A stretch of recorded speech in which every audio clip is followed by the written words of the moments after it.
maka Q sama dengan total tetap ditambah total cost tetap ABC ditambah target laba ditambah cost variabel yaitu cost penyetelan, cost rekayasa dibagi margin kontribusi per unit.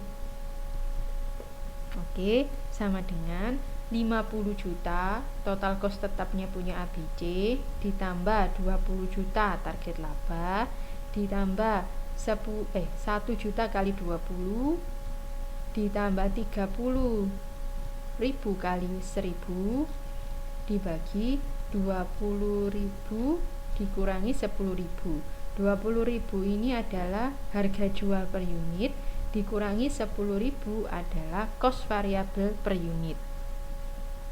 Ketemu teman-teman? Bisa dimengerti? Untuk cara mencari Q dengan menggunakan sistem ABC di halaman 4.42 tahu ya teman-teman ya? Tahu apa enggak? Katakan.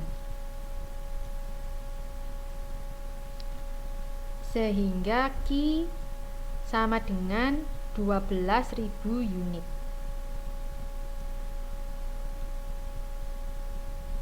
Bisa dipahami cara mencari Q sebesar 12.000 unit itu?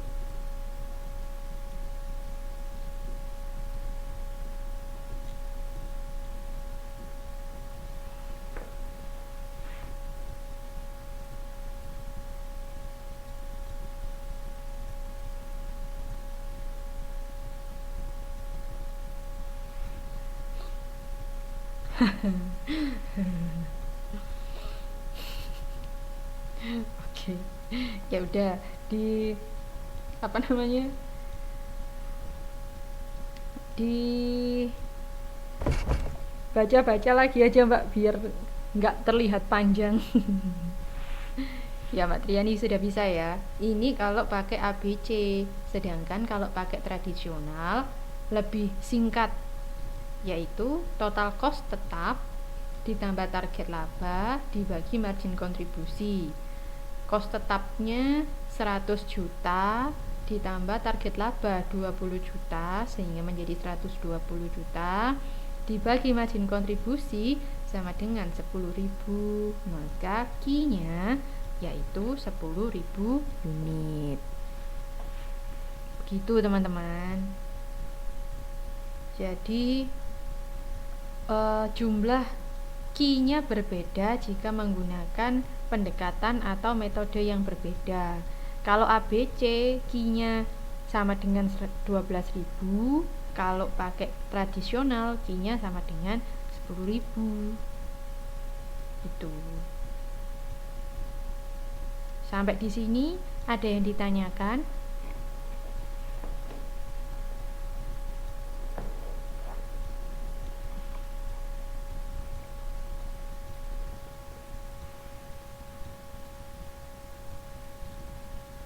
Ada yang ditanyakan teman-teman?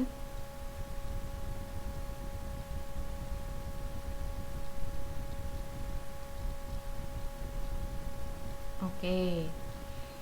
Jadi sudah mulai menghitung yang cukup panjang, sudah mulai harus dipikir-pikir lagi untuk menjawab soal-soalnya. Oleh karena itu, teman-teman silakan dipelajari lagi setelah ini. Materi kita sampai di sini. Kalau tidak ada pertanyaan, saya tutup.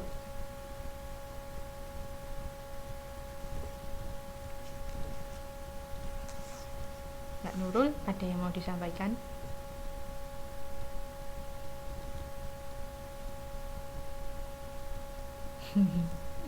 Iya.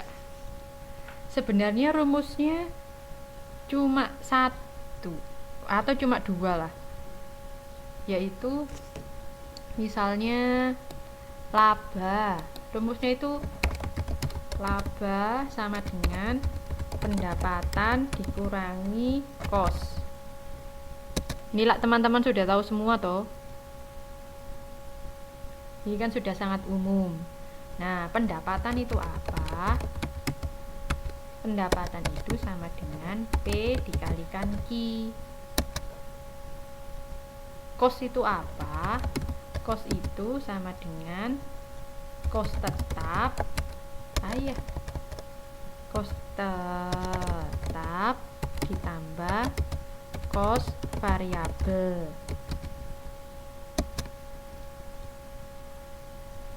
Kos variabel itu apa? Sama dengan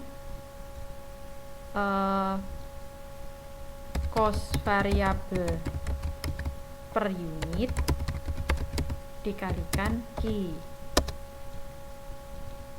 Sudah, itu saja sebenarnya teman-teman. Nanti kalau ada pajak baru disesuaikan pajaknya seperti apa. Gitu. Jadi teman-teman mungkin biar gampang diingat-ingat yang pertama aja, laba sama dengan pendapatan dikurangi kos. Pendapatan itu apa yo? P kali Q. Kos itu apa yo? Ada kos tetap, ada kos variabel. Kos variabel itu kos variabel per unit dikalikan Q. Nah, nanti untuk mencari BEP berarti labanya tinggal diganti 0. Pendapatan sama kosnya nanti tetap ditulis aja. Thread. Kan Q-nya belum ada. Nah, nanti Q-nya dibiarkan, Q-nya yang dicari. Misalnya di soal, berapa Q-nya kalau mau laba 1 juta? Labanya diganti saja 1 juta. Selebihnya kita hitung lagi, kita hitung Q-nya, semacam itu. Jadi sebenarnya rumusnya itu cuma yang pertama ini toh. Selebihnya itu penjelasannya. Gitu. Ternyata rumusnya juga ada di halaman 4.47. Di situ kan ada di bagian bawah ada semacam tabel. Nah, ini bisa teman-teman lihat-lihat di situ juga.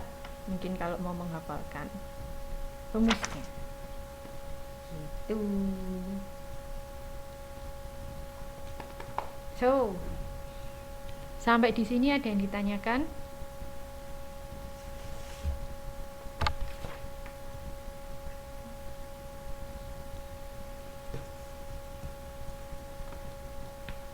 Jadi hari ini kita bersama dengan 10 orang ya.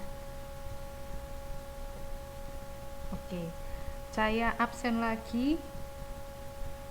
Mbak Arpa, Mbak Dwi, Mbak Lufi, Mbak Nurul, Mbak Rizka, Mbak Sri, Mbak Triani, Mbak Umi, Mbak Yeni, Mas Yohanes. Ada yang belum terpanggil? Sudah ya? Sudah lengkap ya? Baiklah. Kalau tidak ada yang ditanyakan lagi, saya cukupkan sekian. Terima kasih atas kehadiran teman-teman hari ini. Semoga yang kita pelajari bermanfaat. Saya perlu di-upload ininya, PowerPoint-nya. Apa videonya saja? Baiklah. Yang rumusnya saya beri rumusnya saya beri warna ungu kalau nggak salah saya beri ungu rumus-rumusnya, jadi teman-teman bisa membedakan, gampang menghafalkannya yang ungu. Oke. Videonya mungkin kalau saya nggak sempat malam ini ya besok saya uploadnya. Untuk PowerPoint-nya insya Allah saya usahakan upload sekarang. Tugas minggu lalu kenapa Mbak Nurul?